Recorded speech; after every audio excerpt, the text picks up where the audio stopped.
Warning. From watching the first few figure review entries on this channel, you might think, wow, this guy is really keeping up with the most current releases of the Movie Monster series. Well, that's not entirely true. You see, the channel is called Showa Showcase, and the focus is more about the 6-inch Bandai vinyls that have been released several years back up to now. So while I do like to get my hands on the most recent releases, I do have plenty that precede these more current offerings. This episode, I do just that, as I review a fan favorite who made his debut along with a returning villain in what is the final entry of the Showa era. Yes, y'all, I'm talking about the 2002's Bandai Titanosaurus.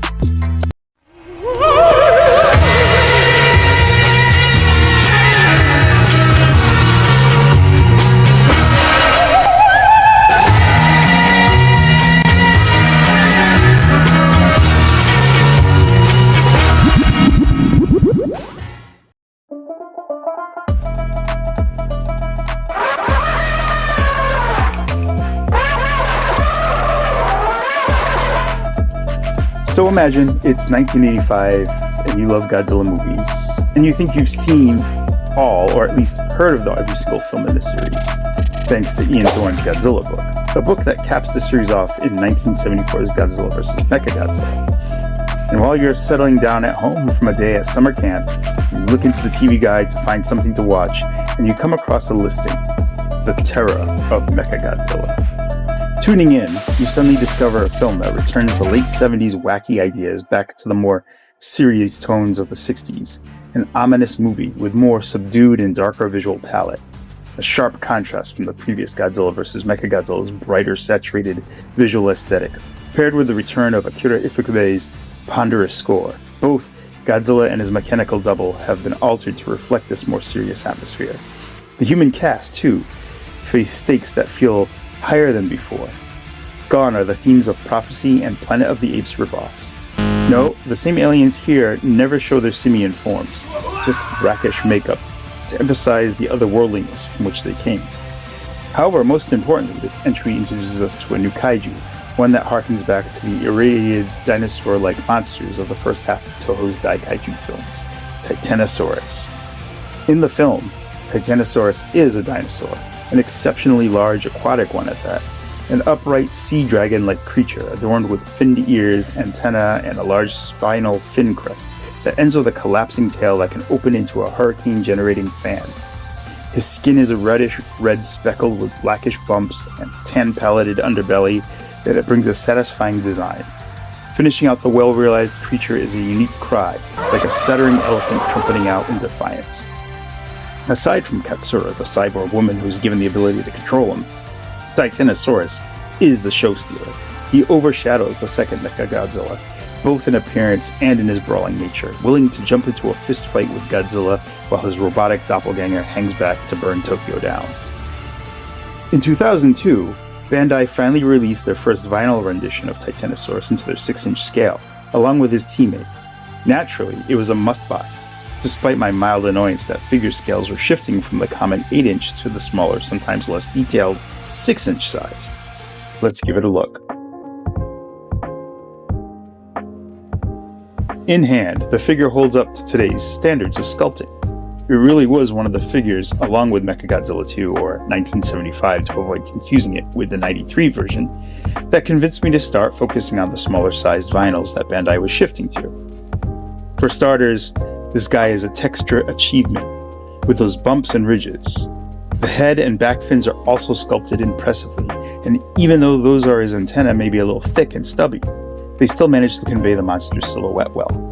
And considering that he is scaled to a 6-inch format of the line, Titanosaurus still stands tall, having height over both Godzilla and Mechagodzilla, mirroring his on-screen image. The proportions are damn near close to his screen suit, with every crease at where it should be. Sculpted at the base of the back spinal fin, you can see a molded zipper flap where the suit actor would gain access for entry. I appreciate the more modern aesthetic to try to capture the costume wrinkles, zipper flaps, and such that Bandai has started using, in favor of just creating just the monster. These imperfections make all the offerings feel like mini garage kits in a way. The paint is above grade, Compared to many modern-day Movie Monster Series figures, molded in an orangey-red vinyl, Titanosaurus spray apps include a nice gold to his chest, fins, while small sprays of light orange, yellow, and brownish black are applied around his bumpy surfaces. Lastly, a small application of a bone white for his claws on both hands and feet. Overall, spectacular. I know that Bandai has recently released a repaint with colors closer to his on-screen appearance, and it's tempting to double dip, but I am perfectly happy with this edition.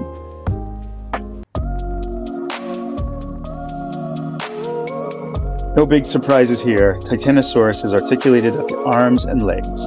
Both can achieve a 360 degree well enough, but what is a surprise is the head.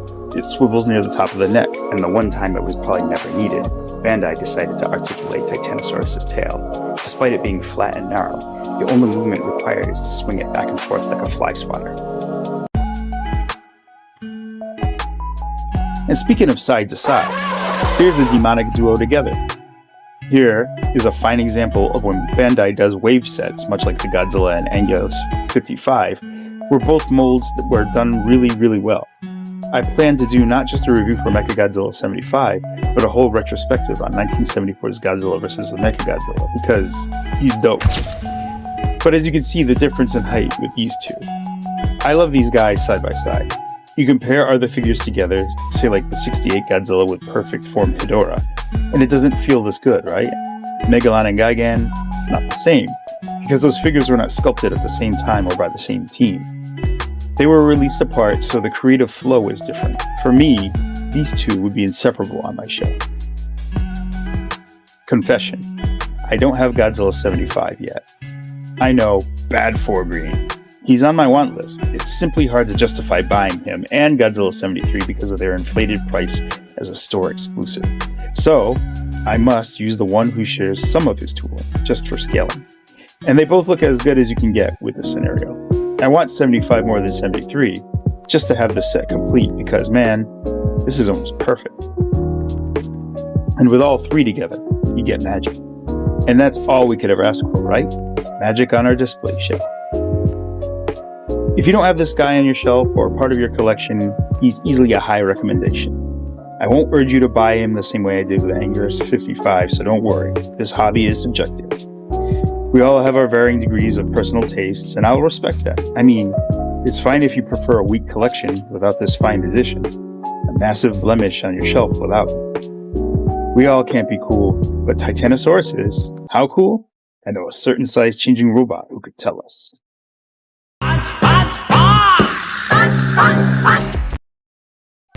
And that's 6 punches again. I swear, I'm not a Bandai shill, but this guy slaps. He really does.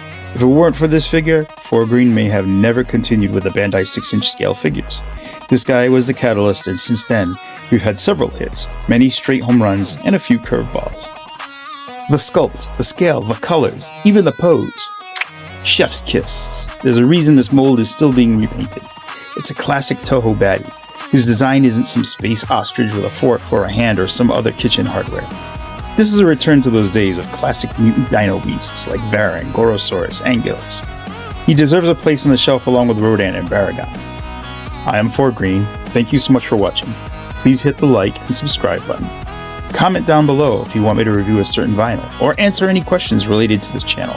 And please share my content so I can reach out to all the Godzilla fans floating out in the interwebs. I always appreciate the time you take to watch me ramble and review, and I know your time is precious. Thank you, and until next time.